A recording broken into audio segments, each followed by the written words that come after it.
இன்றைக்கி ஈவினிங் நம்ம ஆர்எஸ் ஃபெஸ்டாலேருந்து மீன் வாங்க தான் போயிருக்கோம். எனக்கு இல்லை, எனக்கு தெரிஞ்ச ஒருத்தங்களுக்கு. என்னென்ன மீன்லாம் இருக்குது அப்படின்னு பார்க்கும்போது வெலை மீன், சாலை மீன், அதுக்கப்புறம் மஞ்சப்பாறைலாம் இருந்தது. மணப்பாடிலேருந்து வாங்கிட்டு வந்தேன்னு சொன்னாங்க. ஏன்னா தூத்துக்குடியில் ஏதோ ஃபங்க்ஷன் இருக்குது, அதனால் அங்கே போக முடியலை அப்படின்னு சொல்லிட்டு இருந்தாங்க. பாருமா மீன்லாம் எவ்வளோ ஃப்ரெஷ்ஷாக இருக்குது அப்படின்னு காமிச்சிட்டு இருந்தாங்க. கொஞ்சோண்டு சாலை மீன் எடுத்ததுக்கப்புறம் வேறு என்ன மீன் இருக்குதுன்னு பார்க்கும்போது மஞ்சப்பாறை இருந்தது, அதையும் வாங்கிக்கிட்டோம். நாங்கள் வாங்குறதை பார்த்து இன்னொரு கஸ்டமரும் சேர்ந்து வாங்கினாங்க. ஸோ வாங்கின எல்லா மீனையும் கொண்டு அக்கா கிட்ட சூப்பராக கொடுத்தாச்சு. அக்காவுமே பொறுமையாக எங்களுக்கு அழகாக கட் பண்ணி கொடுத்தாங்க.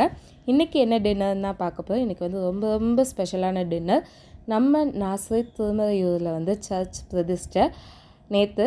இன்றைக்கி அசனம். அந்த ஊர் சைடு ஃபுல்லாமே இந்த மாதிரி அசனம் தான் கொடுப்பாங்க. சம்பா அரிசி, சாம்பார், அதுக்கப்புறம் சைட் டிஷ்க்கு நிறைய காய்கறிகள்லாம் போட்டு கூட்டு தான். ஃபஸ்ட்டு சம்பா அரிசியில் கொஞ்சோண்டு சாதம் எடுத்து வச்சுக்கிட்டேன். பாருங்கள், ரொம்ப சூப்பராக இருக்குது.